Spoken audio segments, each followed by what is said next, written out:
Hey everyone, Piece of Casual Gamer Dad here, and it's been a little bit. It's been a little bit since I have covered some Ashes of Creation content, and you know, for a while I held off because I was having issues with streaming where I was at the time, and so I figured, let me wait and I'll watch a bunch of them of the monthly development cycles, kind of all at once or within a shorter time frame, and then kind of give my opinion on everything. But I saw this not that long ago. This is 9 days ago. This video, I haven't watched it, but I saw it was up, and TheLazyPeon's really, he's pretty good with his takes, right? And so he made a video about this a while ago, and that was one of the videos I reacted to. And so I wanted to see what his thoughts were, and see what he thinks about the game currently. And so, here we are. Let's watch it. Let's leave him a like. And I'll definitely be sure to leave this link to this video in the video description if you're interested, right, in taking a look. But otherwise, let's get to it. Just over 2 years since I made that big overview video for Ashes of Creation. 2.6 million views, the hype train's still rolling, and 2 years worth of development updates later, I decided to make an updated version of that video. So grab a cup of tea, sit back and relax whilst I explain to you why Ashes of Creation is still, by far, the most exciting upcoming MMORPG. This video has no sponsor and took a solid 40 hours of writing, recording and editing. So if you'd like to support my work and plan on playing Ashes when it releases, then click my referral link in the description below or use my code to create an account. I did use Ashes your of code when I Creation is made the my biggest account. upcoming Western MMORPG in terms of scope, hoping to provide fans of PvP, PvE and roleplay content an ever-changing virtual world in which the progression of each server is completely different and dependent on the actions of the player base. Ashes started development back in 2016 in Unreal Engine 4, however at the end of 2021 upgraded its engine to Unreal 5 to make use of the latest advancements in gaming tech such as Nanite, Lumen and a more efficient development pipeline. In terms of funding, the game was successfully kickstarted in 2017, however the vast majority of the game's funding comes from creative director Steven Sharif, a successful entrepreneur who, like most of us, has been a lifelong MMO fan that was unhappy with the current state of the MMO genre. Ashes of Creation is fully funded to completion, and despite offering paid access to alpha and beta tests, is not reliant on these funds to finish development. This game will have zero pay to win, a cosmetic only cash shop with no convenience items, and a $15 per month subscription fee business model with no box cost. MMOs can usually be put into three categories: sandbox, theme park or sand park. An example of a theme park MMO would be Final Fantasy XIV or WoW, an on-rails story-driven experience with a lot of scripted instanced content, heavily reliant on developers constantly adding new raids, dungeons and gear treadmill content to keep people playing. An example of a sandbox MMO would be EVE Online, a game that's almost entirely player-driven. You need to create your own goals and find your place within a player-driven ecosystem, typically joining alliances or guilds to take over land and control resources. These games are less reliant on developer-created content as the interaction between players is the content and it's different every time. A sand park MMO is basically a hybrid of theme park and sandbox. There's a lot of player-driven content, however there's also developer-created scripted encounters such as raids and dungeons. This is the category of MMO that Ashes of Creation falls into, and personally it's my favourite type of MMORPG. I'm so fat. Brendan, you're not fat. It's the shirt. Look at Nate. Dear God. So what makes Ashes of Creation unique? How does this game innovate to push the genre forwards? And why should you be excited for this MMO over all the others that have released and failed over the past 15 years? The node system. Ashes of Creation's biggest innovation, in my opinion, is its node system, and it's this system that ensures that no two servers will ever be the same. Basically, when the game launches, the world will be empty. However, over time, camps, villages, towns, cities, and sprawling metropolises will pop up in locations where players earn XP from killing mobs, gathering, or doing quests. There'll be over 100 nodes scattered throughout the world at launch, and each node will have a different layout and appearance depending on the race that contributed the most XP to it, as well as the buildings the mayor decides to place. So if, for example, orc players contributed the most XP to a node, the node will then have an orcish aesthetic. The same is true for every other race in the game, and these racial aesthetic changes are applied to the node every time it's leveled up. So a town could start with an elven aesthetic, but if dwarves contributed the most XP to progress it to the city stage, it would then change to a dwarven theme. That's very cool. So what happens when every node in the game is leveled to max? Well, that can't happen. Building up one node to a city, for example, will lock out adjacent nodes from reaching the same level, which in turn also locks or unlocks various quests, dungeons, or bosses. Players will have to initiate node sieges to de-level a node if they wish to progress adjacent nodes. Nodes come in 4 different node types: militaristic, scientific, divine, or economic, each of which have their own special perks, adding further variety into this system. Like I said, the node system is designed so that no 2 servers will be the same. If you take a break from the game for a few months, you could come back and the location of all major cities is completely different. Different taxes, buildings, different mayors voted to be in charge of the node, and different node racial aesthetics. No other MMORPG has ever done this before, and we've already seen this system working up to the village stage in last year's Alpha 1 test. Pretty ambitious, you gotta On top gotta of the admit. node system also lies the node political system, where players compete to become the node's mayor. The process of how this is done varies depending on the node type. Scientific node mayors are voted for democratically, militaristic node mayors are chosen by victory in a last man standing tournament, economic node leadership is sold to the highest bidder, and divine node governance is given to the player that completed the most node quests. Once a mayor has been decided, they can set the tax rate and decide which building projects to pursue. The only way to remove a mayor is by destroying the node via the node siege mechanic. Bad mayors will exist, yes, they will cause drama, and this is all by design, as any virtual world has good guys and bad guys. Some nodes will naturally die out and de-level due to an inactive mayor, others will need to be taken out by force, some mayors might tax their citizens so hard that everyone leaves and there's no money for upkeep. This is all intended with the design principle of actions having consequences. The final thing worth mentioning about nodes is the citizenship and player housing systems tied to it. Once a node reaches village stage or higher, player housing then becomes available. There's 3 types of player housing: real space in node housing, real space freeholds, which are basically plots of land within the node's zone of influence, and instanced node apartments. Players who have invested into any of these types of player housing can then register to become citizens of the node, which brings with it various benefits listed on screen. You can only become a citizen of one node at a time per account, so this is an important decision designed to make players want to invest in and defend their node. Nodes are not owned by guilds, and the more people that register for citizenship at a single node, the more expensive it becomes for future citizens to join. You will lose citizenship if your node is destroyed in a node siege. In addition, you will also lose your player housing and a portion of the resources stored in your node's warehouse. So it's really in your best interests to defend and invest in the node that you're a citizen of. Another completely unique thing Ashes of Creation is bringing to the MMO genre that has never been done before. So just FYI, these are things that we already know about the game. He's recreated a summary of his thoughts about the game given the last 2 years worth of development. So some of these things I probably haven't have covered yet, and that's okay because I'm still probably going to watch all of those monthly development cycles that I have missed probably. I don't remember which month I've seen up through. Is it February or March maybe? So I still have quite a bit to catch up on, but I know there's another alpha coming soon, so I feel like that'll be a good time to catch up on things. But let's continue.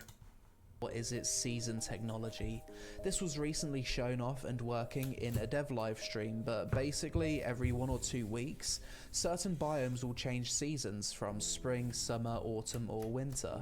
In doing so, the appearance of monsters might change, there will be buffs or debuffs to your character, dungeon entrances or mountain passes might become frozen over or inaccessible, some gatherable resources might become unavailable during certain seasons, which might have an economic impact, and there will also be different weather effects depending on the season. This, coupled with the ever-changing node system, gives Ashes of Creation the potential to be the MMORPG that has the most interesting, immersive and evolving world we've seen out of any MMO to date. You leave the game, log in a few weeks later, the node has changed, the season has changed, new events and quests have spawned, it'll feel like you've zoned into a completely new location.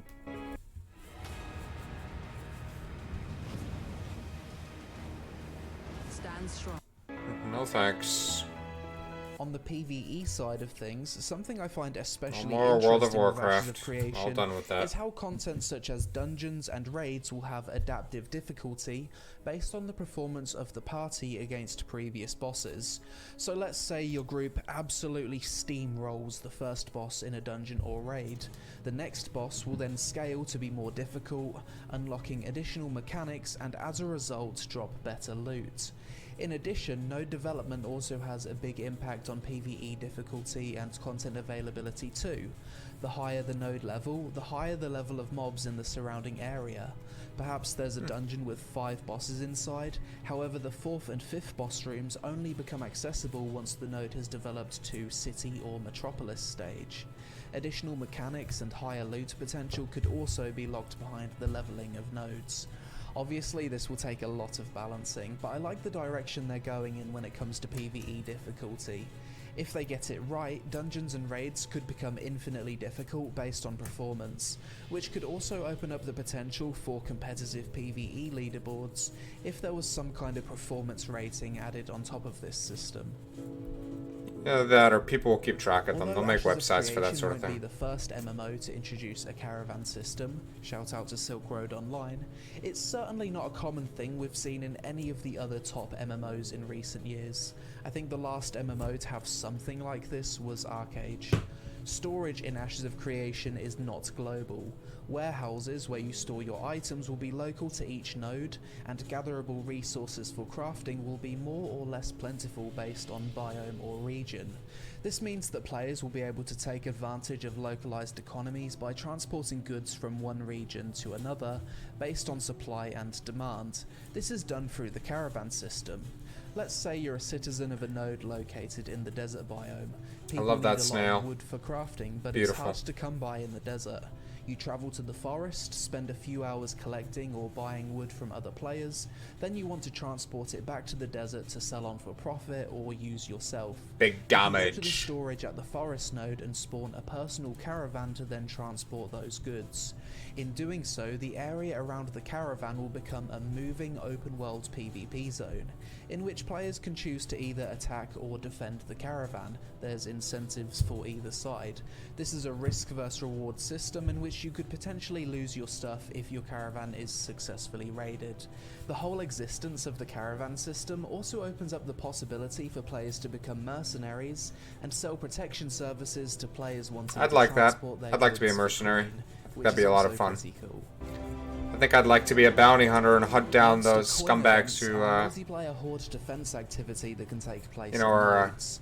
These events PvPing must be triggered others, by something killing them. significant I think I'd like happening that. in the surrounding area, such as node advancement, the death of a world boss, or constructing a certain building in the node. During a monster coin event, players must choose to either attack or defend. Attackers can use monster coins to transform into a monster and attack key objectives in the node, whilst defenders must defend against the attacking horde of monsters. Monster coin Probably be a events cannot defender, de-level personally. a node, however they can kill important NPCs or disable buildings at the node for a while if the attackers are successful. Monster coins can be obtained via rare drops in game, and the rewards for this activity are entirely cosmetic. The final point I want to make when it comes to what makes Ashes of Creation so unique is the sheer scope of the game. When you combine all the features and innovations this game will have, it's surely going to be the biggest fantasy MMO ever made to date. 9 different Very playable ambitious, races, both for with sure. male and female options, 480 square kilometer world size at launch, fully open world game where you can go from one side of the map to the other, no loading screens, dungeons, raids, world bosses. That is open world crazy. PvP No with a loading criminal screens. system, caravan PvP, That's castle crazy. sieges, node sieges, arenas, duels, guild wars, crafting and artisan system, monster coin events, political system, citizenship, player run shops, Very ambitious. taverns with parlor games, top tier character customization, transmog cosmetic collection, 64 different class combinations, 3 forms of player housing, both open world and instanced, achievements, leaderboards, gathering, questing, hybrid combat There's the system, volcano. player-driven economy with localized storage, Oh, that looks so massive sick. guild system with guild halls, both land and water mounts, and 18 different biomes in the world. Every week or two the season changes, which makes zones feel completely different, and if all of that wasn't enough, something I often forget is that the game will have an entire arcade-style naval system where you can sail across the ocean on massive ships and partake in naval PvP and naval trade routes. I've probably forgot I to can be a mention pirate, features in my finally. little ramble, but my point is, this game will be bloody huge. So huge that I can totally understand why people have been skeptical about the project since the inception. But at this point, we have seen most of these things that I've mentioned at some point in development live streams in recent years, so it's definitely all stuff that's being worked on. The only content we haven't seen much of at this point is the naval aspect of the game, although recently we've been shown some 3D models for the ships, as well as a giant sea monster boss, so hopefully we'll see more of that soon. At this point you're probably saying, wow Peon, all of that sounds great, but I don't want to wait until 2030 to play this thing. Hasn't the game been in development for years already? Yes, it has. But unfortunately, my MMO hungry friends, this is a genre where games take a long ass time to make. ESO, Lost Ark and Arcade, for example, all took over 7 years of development until launch. Final Fantasy XIV was in development for 9 years before A Realm Reborn released. Right now, Ashes of Creation is about 5.5 years into development, and with it being a particularly ambitious project, I still think we've got a while to wait. That being said, since moving to Unreal Engine 5, their development speed seems to have gone through the roof, with significant progress shown every live stream, so maybe it's closer than we think. So far, I've only explained the unique aspects of Ashes of Creation, the things it's doing to push the genre forward, but the game also has a lot of other features that you're likely familiar with from other MMOs. So next I'm going to break down everything the game has into the following categories: PvE content, PvP content, roleplay content, the world, professions, class and combat system. As this is such a colossal game with so many different aspects to it, it's impossible for me to talk about every feature in depth and answer every question you might have. Thankfully, there's a fantastic resource already available called the Ashes of Creation Wiki, that's constantly being updated and has thousands of pages worth of information. Any specific questions you might have, check the wiki and there's a 99% chance you'll get an answer. Shout out to Lex, who's been keeping this up to date over the years. The PvE content in Ashes looks a little bit like this. Content is tailored for group sizes of 40, 16 and 8 player groups. The maximum size of a party is 8 players. Dungeons are designed for these 8 player parties. 20% of dungeon and raid content is instanced, whilst 80% are open world. Raids and dungeons are designed for group sizes of either 16 or 40 players, and raids and dungeons both use the adaptive difficulty system that I spoke about earlier in this video. Ashes of Creation will have many world bosses designed to be contested by large world groups of bosses. players and guilds. These world bosses will have a chance to drop legendary equipment, and a tiny chance to drop eggs that can hatch into non-permanent, limited time flying mounts. Due to how they're designed, world bosses are also likely to attract open world PvP with multiple guilds fighting for the glory of the boss kill and loot. Monster Coin events are another PvEVP event that I spoke about previously. These horde defense style events are likely to spawn following the leveling of a node or a world boss being killed. Quests are another form of PvE content, and they come in multiple forms: events, tasks, narrative quests, daily quests, epic and legendary quests, racial quests, class quests, and caravan quests. Jumping puzzles will also be another fun aspect of PvE in Ashes of Creation. You'll encounter them whilst questing and exploring dungeons. There was already a few of these present in the game during the Alpha 1 test in 2021. Your sheets are trash. Literally, you're gonna want to toss them after watching this. Oh god. Please spare me! Next, PvP content, and yes, there's a lot of it. First, let's discuss the open world PvP flagging system, otherwise referred to as the corruption So I'm system. not a big PvP In guy, most but there's some cases, pretty if killed by interesting another takes player, in this game. The only things dropped upon death are gatherable and crafting materials. There's three Like, states I like a the player can big be in: green, 50 versus non-combatant, 50, 100 versus purple, 100, it sounds combatant, fun. and Like red, Battlegrounds. corrupted. Each player starts out as green unless they attack or fight back with another player. Okay, I want to at go which after these point they'll corrupted turn guys. purple. I want to do that. Green, I'll be a bounty non-combatant hunter. Players who don't want to engage I'll do in that. PvP are still incentivized to at least run away or fight back, as being killed as a green player will result in dropping gatherable and crafting mats at twice the rate of if they'd have died whilst purple, aka fighting back. Purple indicates a state of consensual PvP. You're actually rewarded by dropping less gatherable mats on death if you die in this state. If a purple player kills a green player, then they become red, corrupted. Corrupted players are criminals and will face increasing penalties the more green players they kill, such as dampening and even dropping their gear upon death. If you're a green, pure PvE player, you'd have to make someone pretty mad whilst gathering for them to want to turn red on you. If you haven't got any droppable crafting Or they're gathering just a mats, troll. They don't got there's nothing better to absolutely do. no benefit for someone to flag and kill you. So don't worry about people standing outside of nodes just spawn killing PvE players. Most of the time it won't be worth it.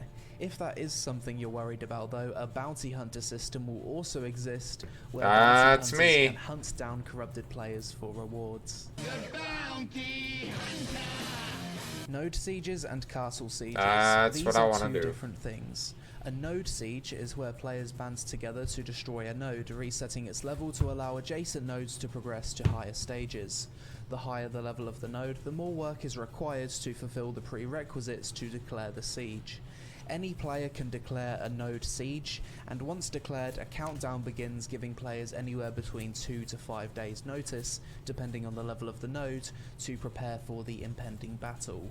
Players cannot transport goods from their warehouse during this time, and many services in the node will also be disabled until the outcome of the siege is decided. Castle sieges are massive, large-scale 250 250 player versus battles for guilds 250. that occur How once is that per not going to month. lag? There'll be a total of 5 castles in the world. Castle sieges will have multiple objectives How for both is that not gonna attackers lag? and defenders, and might also include raid I bosses have to that believe it when I attackers see can it. slay for certain buffs. These battles will include siege weapons such as catapults, trebuchets, cannons and ballistas, and there will be a great deal of prestige and rewards for guilds that manage to own one of the 5 castles in the world. Guilds can declare war on each other via the guild war system. Once a war has been declared, players in those guilds can kill each other without penalties. Guild wars will have victory and surrender conditions, with Guild wars or war Guild Wars objectives 2? spawning during the server's prime time. When it comes to battlegrounds, Ashes of Creation will not have traditional MMORPGs where you can queue and are teleported to an instance. However, the game will have a gladiator-style last man standing arena where players can battle to become the mayor of militaristic nodes. Caravan PvP is something I spoke about earlier and will be a big catalyst for PvP in the open world, and the game will have instanced arenas for 1v1, 3v3 and 5v5 player group sizes, as well as the ability for players to duel each other for fun. Big damage. Role players rejoice because Ashes of Creation certainly hasn't forgotten about you. In fact, quite the opposite. This could be one of the most RP-friendly MMOs ever made. First off, the game will have 9 different playable races, no gender or race-locked classes, each of which have their own architectural influence on the nodes they contribute the most XP to. I like little people. You've got the Kalar and Veloon humans, the Dunir and Nakua dwarves, the Renkai and Vek orcs, Empyrean and Pyre elves, and the recently revealed Tulnar. Earlier this year, Intrepid revealed to us their top-tier character customization suite, which, although at the time wasn't completely finished, was already up there as being one of the most in-depth in the MMO genre, right up there with Black Desert's character creator. But what's a good character creator without a good fashion and transmog system, right? In this game, you'll be able to collect appearances of weapons, armor, and accessories and apply it to what you've currently got equipped, similar to WoW's transmog system or Guild Wars 2's wardrobe system. You will also be able to dye your gear. Additionally, those monthly cosmetic packs you've probably heard people complaining about in the past will be one-piece outfits, similar to how it works in Guild Wars 2. You won't be able to mix and match armor components from these full costumes, meaning the most unique transmog combinations won't be something you can just buy from the cosmetic shop. We've already touched on player housing earlier in this video, but to reiterate, they come in 3 types. Instance departments within nodes that anyone can gain access to for citizenship, real space in-node housing that level up with the node, and real space freeholds, which are set-size plots of land located within a node's area of influence. You'll be able to decorate your player housing with furniture, craft and process materials at your freehold, and obviously throw kinky ERP parties in your house with other players, which, let's be honest, is 90% of the reason why people RP in MMOs. Situated inside nodes or freeholds, taverns are buildings that act as a social hub for players to relax, roleplay, buy consumables, play music, gain rested XP by renting a room, or partake in parlor games together. It's also possible that proximity voice chat will be enabled inside of taverns, although this will require some testing. When it comes to emotes, Ashes of Creation will have all the standard animations you'd expect in an MMORPG, as well as consensual multiplayer emotes such as dancing and hugging. Additionally, you'll be able to interact with the environment by leaning on walls, sitting down, vaulting over fences, mantling, and crouching. As previously mentioned, Ashes of Creation will have a political system where players can compete to become the mayor of the node in numerous ways. From this, good mayors and bad mayors will emerge, which in itself is another aspect of roleplay. And finally, yes, marriage, including same-sex marriages, will be a thing in Ashes of Creation. Marriage will allow player housing permissions to be shared, and a quest might appear related to a marriage ceremony. This system isn't 100% fleshed out as of making this video, but it will be in the game in one form or another. Finally, a workout. Maybe you can meet a partner on there. Stealth, the innovative product if you don't got blowing one. up the fitness scene. Next, let's discuss the world of Ashes of Creation, starting with server size, which Intrepid are aiming to support 8,000 to 10,000 concurrent players online at one time, 5 times the number of players that New World's servers can currently handle. When it comes to server locations, the most recent info I could find I didn't know that's is what that New World's servers can handle, that's it? Regions: North America, Europe, Asia Pacific, and Australia. However, other server regions, such as South America, are under consideration. Stephen, if you're watching this video, please heavily consider adding Southeast Asia servers. So many people here love MMOs, but we have to get wrecked by 150 to 200 ping connecting to Australia. I'm sure the same could be said for South America connecting to NA too. You're making the most highly anticipated MMO globally, and after all these years of development and anticipation, it'd be a big shame if large regions of people couldn't enjoy it to its fullest due to ping and server regions. Yeah. As previously mentioned, the world in Ashes That would will be unfortunate. 480 kilometers squared at launch, which includes land and water, with an additional 100 kilometers squared for the Underrealm. The world will be ever-changing thanks to the node system and seasons, but I've already gone in depth on those systems. I think that's really cool that you can so best not to repeat myself. see the world change every couple of weeks. Travel and flying mounts, the world of Ashes is designed so that distance and scale matters. Fast travel will be limited to the superpower of a scientific node at Metropolis level, allowing players to teleport to smaller nodes within the Metropolis zone of influence, and a family summon with a long cast time that can be used on up to 8 family members. Flying mounts will be extremely rare and limited in duration, with them being obtained via legendary drop eggs from world bosses, or obtainable to mayors of Metropolis nodes, as well as guild leaders owning one of the 5 castles in-game. Out of 10,000 players per server, there's likely to only be between 10 and 15 players who have access to flying mounts at a time. This game isn't designed around flying. If you ever get to experience it, then it's a great achievement or you've been extremely lucky. For the most part, you'll travel around the world via ground mounts, water mounts, or ships if you wish to traverse the Great Ocean. As I previously mentioned, Ashes will have a fully explorable ocean similar to Arcade.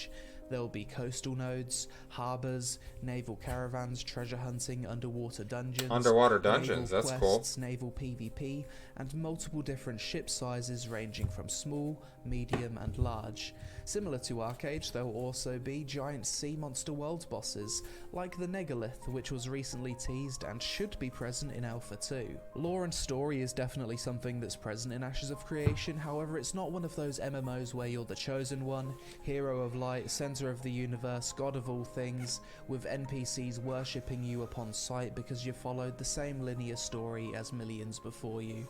Storytelling will be more based on learning about past events in the lore, self-contained short story quests, and the overarching story of the world's development. This game actually has a ton of lore, with a lot of stuff being kept secret for launch, but you can read more about that stuff on the wiki, as this video is starting to get pretty long as it is.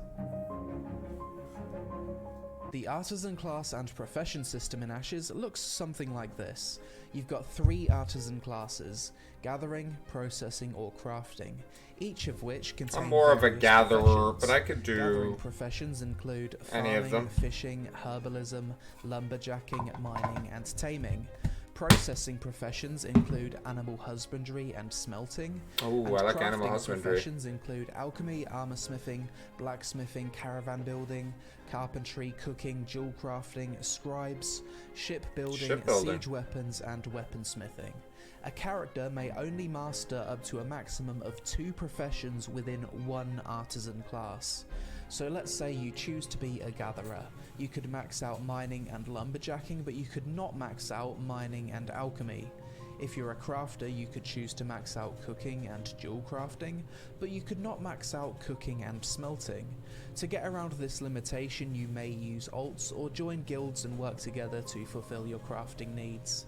The most unique profession in Ashes of Creation has to be animal husbandry, in which you can breed different animals together to create weird and wonderful hybrid mounts, like this wonderful half-griffin, half-butterfly raccoon monstrosity. Finally, let's discuss what for many people is the most important thing about Ashes of Creation. Combat. The combat and class system. Ashes of Creation will have a hybrid combat system similar to Guild Wars 2. In previous videos, I couldn't really show you what this combat would look like, but recently they've made substantial progress and shown off some basic melee weapon attacks, and boy does it look a hell of a lot better than the combat the game had in past tests. As this system is in the middle of a full redesign and we haven't even had the chance to see a lot of the redesigned abilities yet, I'm not going to talk too in depth on it, but basically when it's done, expect Guild Wars 2 combat, but better. Some abilities need to be targeted whilst others are AoE telegraph and frontal cone attacks. You'll be able to dodge, blink and iframe depending on your class. A lot of effort is going into audio-visual feedback, and as you can see by the damage numbers, they're going with something that looks very vanilla WoW, which I personally love. Keep an eye out for more updates on this system over the next few months, but so far the new design direction is looking very good. When it comes to classes, Ashes of Creation is using a similar system to Arcade, but instead of a possible 220 classes, there's 64 different possible class combos in Ashes. I The think way we this can't works complain is about you've got that. 8 primary classes: Bard, Cleric, Fighter, Mage, Ranger, Rogue, Summoner and Tank. You can then choose a secondary class out of the same 8 options to determine your overall class. If your primary class is Fighter and Where Beastmaster. I like that. That one stands out to me. Necromancer is kind of interesting. I like clerics. I'm not so sure about Bard.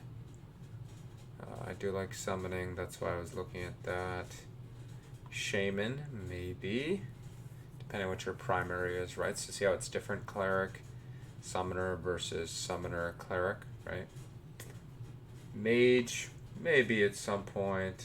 Beastmaster, like I said. Ooh, assassin, rogue. Specialize in that. That's kind of interesting when you do that, right? Tank, I don't know. I did tanking years ago. Probably not anymore, but yeah, Strider too. Your second class is also fighter. There's a lot of great would be choices. A weapon A lot of great master, ones. For example, mage primary, summoner secondary would be warlock. Summoner primary, mage secondary would be spellmancer. You get the idea. When it comes to leveling, the level cap at launch will be level 50, and it's intended to take roughly think level 4 to 50 is 5 pretty days good. of playing 4 to 6 hours per day to reach max level. At each level, you'll 200 receive hours, various huh? rewards, from skill points to new quest unlocks and other stuff to make leveling feel rewarding. If you've made it this far, congratulations. You've just been absolutely battered with information, and my brain is starting to shut down from the sheer amount of research and writing that's gone into this video. It's been 5 years since my first Ashes of Creation vid back in 2017, and the footage of the game back then compared to now is completely unrecognisable. Intrepid Studios has grown to a team size of over 150 developers, attracting some of the best MMO talent from North America, and since the upgrade to Unreal Engine 5, they've been absolutely pumping out substantial progress with every dev livestream. Some might say that I shouldn't hype this game so much, and it's still just a pipe dream. But honestly, I think there's nothing wrong with getting excited for a new MMO, especially in a genre that's been so full of disappointment for so many years. Yeah, it The has. excitement, anticipation, and speculation of a new MMO is almost as fun as playing it at this point, but hey, maybe you could say I'm high on copium. Copium. No, what's going on? No. There's a massive spike in the copium levels. What do we do? Yes, I felt it. It's time. Initiate Operation Hopium. But that's it for this video, guys. This one took a ton of work to make, so please help me out by leaving a comment, destroying that like button for the algorithm gods, and if you plan on playing Ashes anyway, signing up for the game using my referral code. Let me know your thoughts on Ashes of Creation in the comments below, and have you changed your mind on the project in recent years as more stuff has been shown? Thanks for watching, and I'll see you in the next one. I'm very cautiously optimistic, I'll say, and I do appreciate his over. I'll leave him a comment as he requested. But you know, I'm not. I've played a few MMOs. I've played Lord of the Rings Online. That was my first one, and I played. I played WoW. Not anymore though. But no, my second MMO was Star Wars: The Old Republic. I played that for a bit. Didn't get too much into that, but it was interesting. It was interesting. Those are the three main ones I've played, and then now also I've also played Final Fantasy 14, although I have not gotten super far into that game, but I'm planning to. I do like it actually. I feel like it's more solo player friendly, so I can play with friends and by myself. Anyways, but you know, since I discovered this game, I have found it to be very interesting, and it's a take that I haven't experienced, so I'm going to continue following it. And I think, you know, it's, for me, it's not even like, oh, this is going to be a great MMO. It just looks like a great game, just generally speaking. You know, I'm not, you know, I don't have like that thirst, that quench for like MMO, right? In that, I mean, MMO it's being defined differently nowadays, right? Even like Diablo Immortal was a MMO. You know, didn't even get to level cap at that game. Or I guess I should say I should play that game too, but I didn't even get to level cap before I quit. And then I tried Lost Ark briefly, So, there's just different cups of tea. If I see a good game, a game that I feel like I can enjoy, then I'll take a look at it. It's not so much about the genre per se. Unless we're talking about tactical strategy, then I got a soft spot for those. I do enjoy those.